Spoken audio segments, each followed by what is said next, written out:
So, are they scared? Are they worried? What do you think?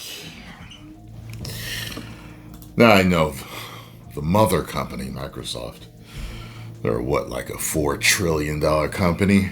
As a whole, they're not worried about their company. However, they may have some concerns about their Xbox brand, that portion of the company. And PC Gamer has an article here. And as you saw in the thumbnail, there's a post from Phil Spencer talking about the Steam machine.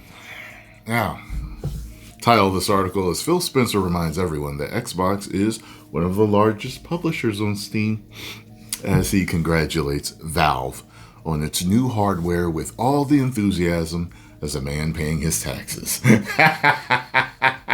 Yeah, I have absolutely no enthusiasm for that at all. I'm a business owner, so, there's write-offs that I get, but still, they take a chunk of your finances that you work hard for, man. It's, I hope that I can get it done to where there's no more income tax. I hope you can do, sir. Now, in case you somehow missed it, the big PC gaming news of the day is Valve's new slate of hardware, the Steam controller, Steam Frame VR headset, and most notable of all, I think anyway, the Steam machine. A cubicle console-esque, let me see here, alright, esque little PC that aims to bring Steam libraries to the living room. See, that's one of those things, PC gaming we know is, it's the elite. You get the best hardware, put it all together. But people don't just feel like sitting at their PC desk. Sometimes they just want to relax on the couch. That's one of the reasons why I'm a console guy. Plus the irritating settings and other things. There's less irritation with console gaming, So, but anyway, yeah, they've taken that experience and brought it to the living room. So, and this was something that Xbox is looking to do, but they did it first. Xbox may be more premium, but they're doing it first. They're getting out in front. And if they're cheaper, it's the big power move by the Steam team. And one of the first to congratulate them was none other than Phil Spencer, the head of Microsoft's gaming division. Makes me wonder if he wanted to get out in front of everybody pointing the finger like, ha, you guys are cooked. Because people were just like, all right, we thought y'all was dead. Now you're done. You're decomposing. We can see the bones. You're fossilized now. Like, people are going off. Quote, gaming moves forward when players and developers have more ways to play and create, especially across open platforms, Spencer wrote on X. Expanding access across PC, console, and handheld devices reflects the future built on choice, core values, and have guided Xbox's vision from the start.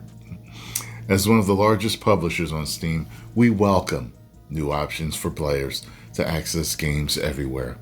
Congrats on today's announcement. And it says announce. It should have said announcement. I know people was posting that whole thing with the face crying. Not the Jordan joint. Maybe they were posting that too. But maybe it's just me, but I feel a certain coldness behind Spencer's message, which featured not a single enthusiastic exclamation point. It's understandable, I suppose, because he's in a tough spot right now after being thoroughly trounced by Sony. Halo on PlayStation is the whitest flag I've ever seen flown. Microsoft's future console ambitions seem uncertain at best, even though the company insists that a next-gen console is on its way. But that determination to put out a new set-top box is sort of undercut by Microsoft's that this is an Xbox marketing campaign, emphasizing how widely available Microsoft's gaming platform is. When they put that out, people were so mad. The Xbox guys were so mad at that. So it's like, well, if everything's an Xbox, then, you know what I'm saying, why buy one? Like, what are you talking about? As PC Gamer hardware writer James Bentley aptly put it in October, everything is an Xbox now, so I see no reason to buy an Xbox again. See? And then along comes Valve with a cute little number that not only puts your whole Steam library, minus a sizable list of multiplayer games that still don't play nice with Proton. Oh, okay. Right there beside your television, but leverages the success of the Steam Deck to do it.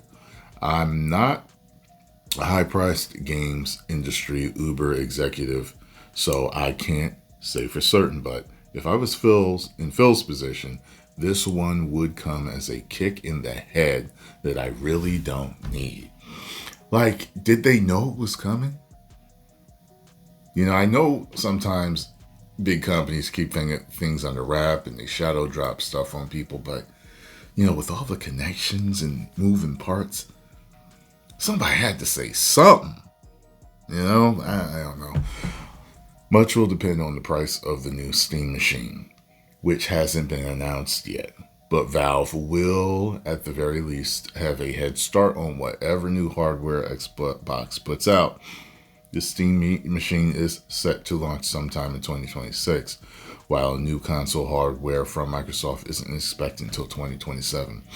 So is this the whole Xbox 360, PS3 all over again?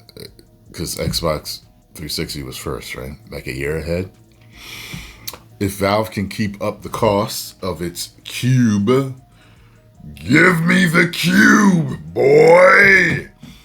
Down to a manageably dull roar, maybe in a year we'll have one more thing to point at and say, this is an Xbox.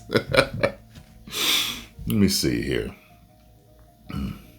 When did the Xbox 360 release?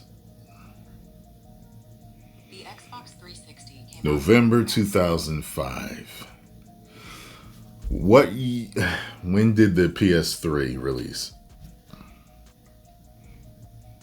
The original November 2000, yeah, full year. Like, okay. Yeah. Well, if the Steam machine is the ish, Xbox has already an exodus of people leaving. And if it's a deal and it really does do what its claim is going to do, I don't think Xbox will be able to catch them. And Sony's probably still going to be, Sony and Nintendo, yeah, they're still going to be number 1 and 2. They might end up, Xbox might end up coming in 4th. And I know they don't want that. This is wild. How are the Xbox fans feeling? Let me know in the comments down below. Woo-wee! 10 million subscribers.